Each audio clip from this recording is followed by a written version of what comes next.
Hi, and welcome to English-Fabule. Are you learning English? Great. Let's learn English with a very interesting story. Don't forget to subscribe, like, and comment.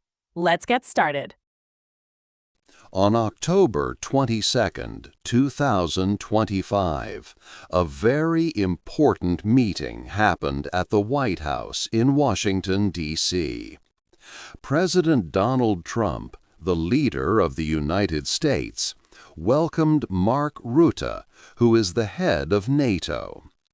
This was a high-stakes meeting, meaning it was very serious and could have big results for global peace. People everywhere were watching closely, understanding that the discussions were very significant for the world's future. It marked a key moment in ongoing international relations. The meeting took place at a truly critical moment for the war in Ukraine. This difficult conflict had been going on for almost 4 years, causing immense suffering and destruction. Many hundreds of thousands of lives had been lost on both sides, creating a deep human tragedy. Russian forces continued their strong attacks, especially in eastern Ukraine, trying to gain more land. They were also heavily damaging Ukraine's cities and important energy infrastructure, like power plants and heating systems, just as winter was getting closer. This made the need for a solution even more urgent, as millions could face a cold winter without electricity or heat, posing a severe humanitarian crisis. Just hours before President Trump met with the NATO chief, he had made 2 significant decisions. First, he announced that a planned meeting with President Vladimir Putin of Russia would not happen. President Trump explained his choice by saying it didn't feel right to him at that time. He believed they would not achieve the necessary positive results from such talks with the Russian leader. Second, the United States put new and strong sanctions on Russia. These sanctions were aimed directly at Russia's 2 largest oil companies, Rosneft and Lukoil. These big companies are crucial because they bring in a lot of money for Russia's government. This money helps to pay for the ongoing war in Ukraine. By imposing these new sanctions, President Trump aimed to stop Russia from getting enough funds to continue its military actions. He clearly stated that he felt it was time to take these powerful economic steps to pressure Russia. So, the meeting between President Trump and Mark Rutte unfolded against this difficult background. There were clear disagreements and big challenges about how to bring an end to the large-scale conflict in Europe.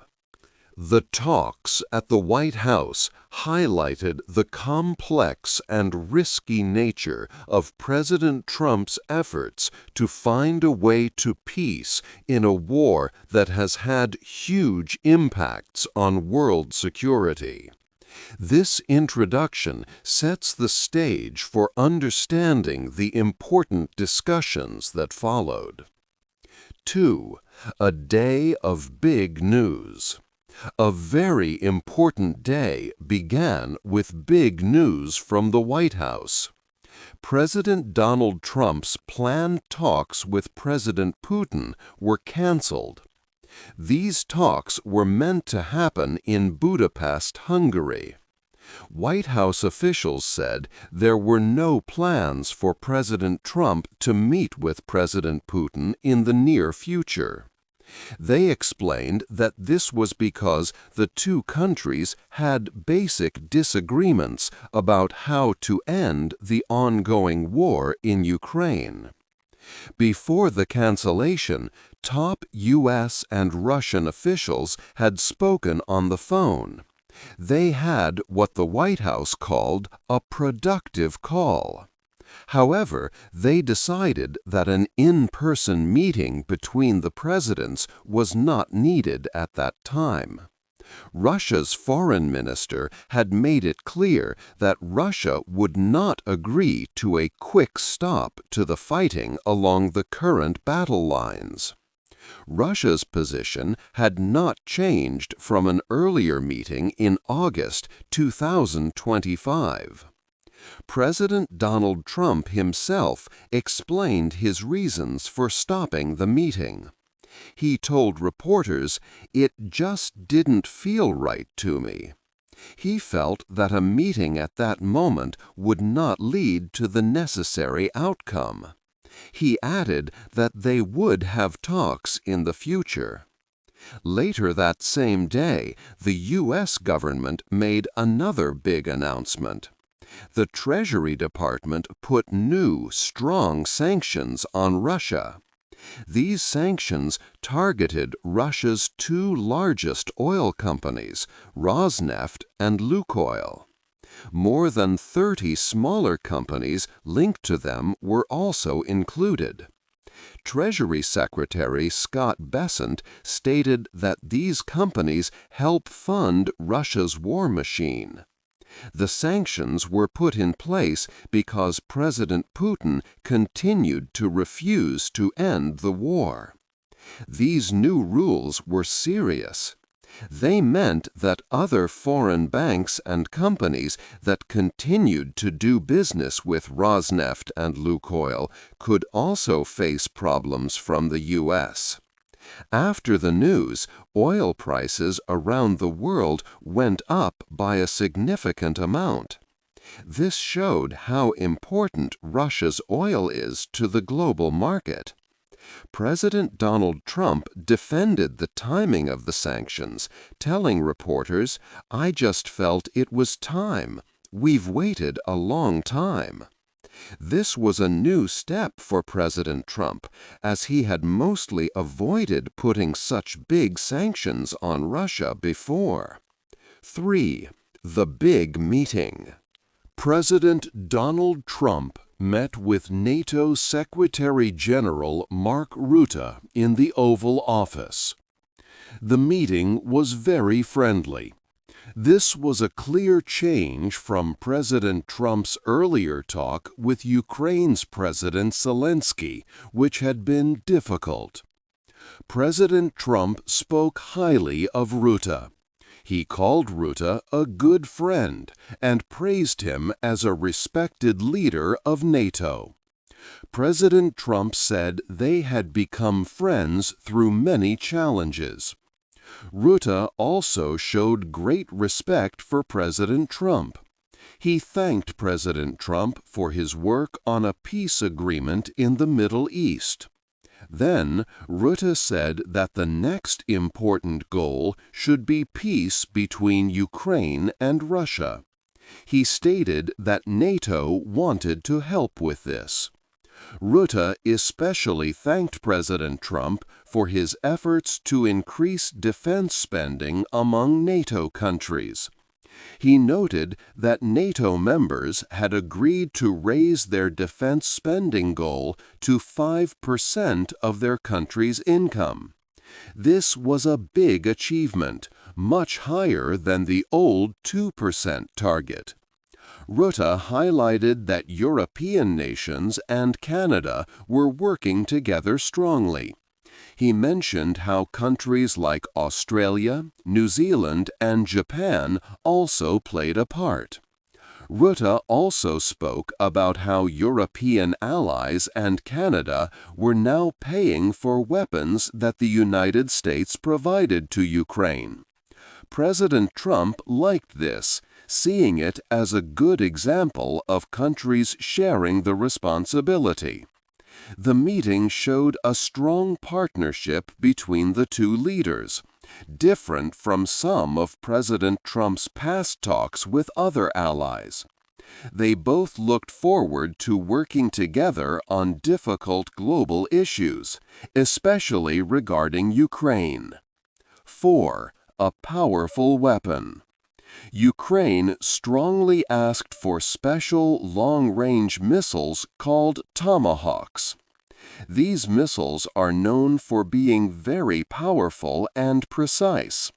They can travel about 1,500 miles and hit targets with great accuracy, about 5 meters from the intended spot. Ukraine wanted these weapons to strike Russian military sites and supply lines deeper inside Russian territory, hoping to disrupt their war efforts. However, President Donald Trump made a clear decision not to provide these advanced weapons to Ukraine. He explained his reasons during the meeting. President Trump stated that the Tomahawk is a very powerful and accurate weapon, but its complexity is also very high. Learning to use it properly takes a lot of time. He noted that it requires a full year of intense training for soldiers to master its operation. President Trump emphasized that because of this long training period, the weapons would not be ready for Ukraine in time to make a difference in the current conflict. He felt it would be too far out into the future to be practical for immediate needs. American troops know how to use them, but teaching others would simply take too long. NATO Secretary General Mark Rutte supported President Trump's decision. After his discussion with Trump, Rutte spoke to reporters. He said that President Trump was completely correct about the Tomahawk system. Rutte confirmed that troops from countries other than the United States would need many months to receive the necessary training. He made it clear that giving Tomahawks was not a quick solution. It was not a weapon that Ukrainians could learn and use overnight. This decision was a big disappointment for Ukraine. Their president, Volodymyr Zelensky, had made the request for Tomahawks a central point in earlier discussions. Ukraine saw these long-range missiles as essential for its defense strategy. They believed it would help them change the course of the war by targeting important Russian military points. In a past phone call, President Trump even mentioned the idea to Russian President Vladimir Putin, saying, "Would you mind if I gave a couple of thousand Tomahawks to your opposition?"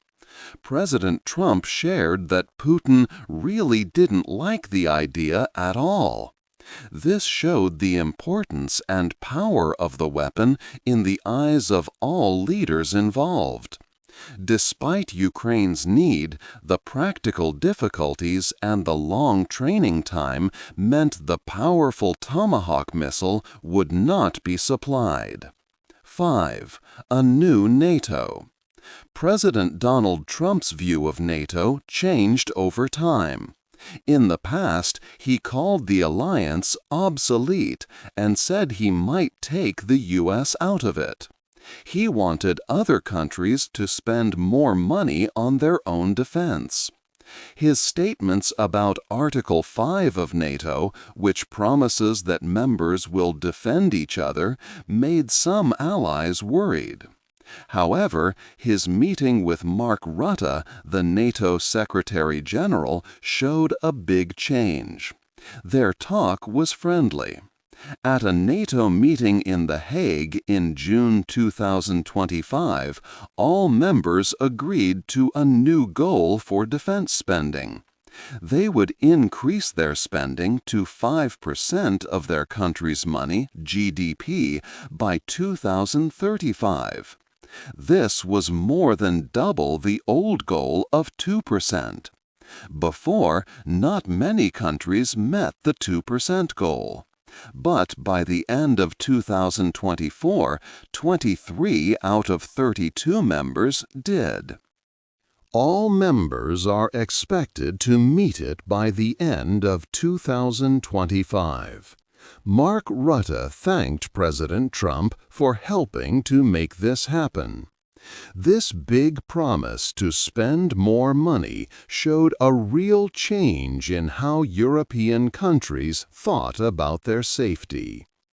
Article 5 is a very important part of NATO. It says that if one NATO country is attacked, it is like an attack on all of them. Each member must help, even by using military force if needed. But the words are not very exact. It does not mean military action will happen automatically. Trump's earlier doubts about this promise had created problems for the alliance. Mark Rutte is the new leader of NATO. He is 58 years old and started his job on October 1, 2024. He was the Prime Minister of the Netherlands for 13 years. People call him Teflon Mark because he was good at getting through tough political times. He is known for bringing people together and being practical. Rutte often cycles to work and has a simple public image. He led 4 different governments in the Netherlands, which prepared him to manage NATO's many different member countries. He strongly supports Ukraine. During his meeting with President Trump, Rutte showed his good diplomatic skills. He praised Trump and carefully avoided arguments, which helped to build a stronger relationship for NATO. 6. After the war.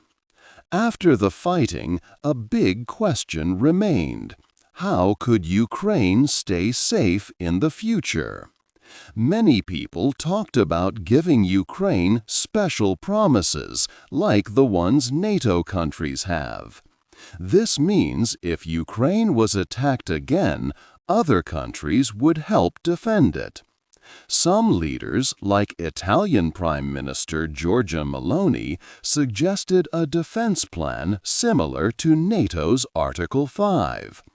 President Donald Trump's team also thought about a United States promise to defend Ukraine, but not as a NATO member. However, Russia strongly said no to NATO forces being in Ukraine as part of any peace deal. So, European countries began planning to take the lead. Their ideas for Ukraine's safety included having soldiers nearby, strong air defense, steady weapon supplies, and ways to check if any ceasefire was holding. Ukraine's President Volodymyr Zelensky wanted these safety promises to be official, with countries agreeing to defend Ukraine. Meanwhile, European Union countries were spending much more money on their armies. In 2024, they spent a record €343 billion. This number was expected to grow even more in 2025. The defense industry in Europe also grew, making more weapons and hiring more people. Companies expected to see revenues increase by about 10 to 11% each year for the next 10 years. They produced more ammunition and looked to improve air defense and cybersecurity. One main problem for peace talks was what a ceasefire would mean. President Trump wanted a simple ceasefire that would stop the fighting along the current lines. But Russia disagreed. Russian Foreign Minister Sergei Lavrov said Russia wanted a long-term stable peace. This peace would address what Russia saw as the main reasons for the war, like NATO growing eastward. Russia's leaders, including President Vladimir Putin, demanded that Ukraine become neutral and have a pro-Russian government. They also wanted Ukraine to give up territories that Russia now controls, like the entire Donetsk region. These peace talks were part of a bigger global picture. President Trump also planned to meet with Chinese President Xi Jinping during a trip to South Korea. Trump wanted to talk about trade issues with China and hoped that President Xi could help influence President Putin regarding Ukraine. The relationship between the United States and China was tense. Trump had threatened to put a 100% tax on some Chinese goods. All these different talks showed how many difficult issues the world faced after the war. 7. A cold winter. Winter was coming, and the situation in Ukraine was very hard. Russia started to attack Ukraine's energy systems more often. These attacks aimed to destroy power plants and gas networks before the cold weather. In early October, Russia used many drones and missiles in a big attack. About 450 drones and 30 missiles flew over Ukraine. Many power stations were hit. Officials said about 60% of Ukraine's gas production ability was damaged. One city, Chernihiv, had no power or water after a huge attack. Hundreds of thousands of people faced a total blackout. Millions of Ukrainians could spend the winter without electricity or heat. This was a very serious problem. Fixing damaged equipment would take a long time, sometimes over a year for one transformer. This meant big problems for the economy and daily lives during the cold months. The United States took action to try to stop Russia's war money. The U.S. Treasury Department announced new sanctions. These targeted Russia's two biggest oil companies, Rosneft and Lukoil. Many other companies connected to them were also sanctioned. Treasury Secretary Scott Bessent said these sanctions aim to stop money from reaching Russia's war efforts. Russia's oil and gas sales paid for a large part of its military. But using sanctions also had risks. After the announcement, oil prices around the world went up. Brent crude oil prices rose about 5%. This could mean higher gas prices for people everywhere, including the United States. Russia might also sell its oil to other countries, like China and India, at lower prices to avoid sanctions. The success of sanctions depended on stopping Russia's shadow fleet of oil tankers. This made efforts to stop the war more complex. 8. What happens next? The important meeting at the White House came to an end. President Donald Trump and NATO chief Mark Rutte talked for a long time. But when the talks finished, there was still no clear plan for peace in Ukraine. The war had been going on for a long time, and many people wanted it to stop. Russia and the Western countries still had very different ideas. Russia wanted to keep some areas of Ukraine. It also wanted Ukraine to change its government and not join NATO. On the other hand, Western leaders and Ukraine wanted Russia to leave all Ukrainian lands. They wanted a ceasefire to stop the fighting along the current battle lines. These two sides were very far apart in what they wanted. President Donald Trump used a special way to try and find peace. He used two different methods at the same time. Sometimes he made threats. For example, he put new sanctions on Russia's oil companies. These sanctions were meant to stop money going to Russia's war effort. But at other times, he offered to talk. He had planned to meet with Russia's President Putin, but he canceled it because he felt it was not the right time. This mix of threats and offers showed Trump's approach. He believed this way could help solve big problems, just like he had helped with a peace deal in the Middle East. He hoped to do the same for Ukraine, but this conflict seemed much harder. The future for Ukraine and for the world remained very uncertain. The fighting continued, and Russia kept attacking Ukraine's energy systems. Winter was coming, and many people faced cold and darkness. This made the need for peace even more urgent. Leaders talked, but a true path to peace was still hard to see.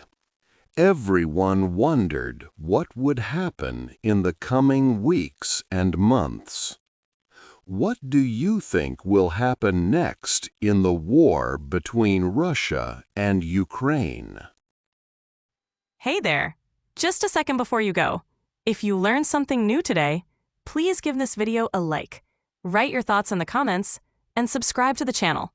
It only takes a second, and it really, really helps to create even better English videos for you. Your support means the world. Thank you.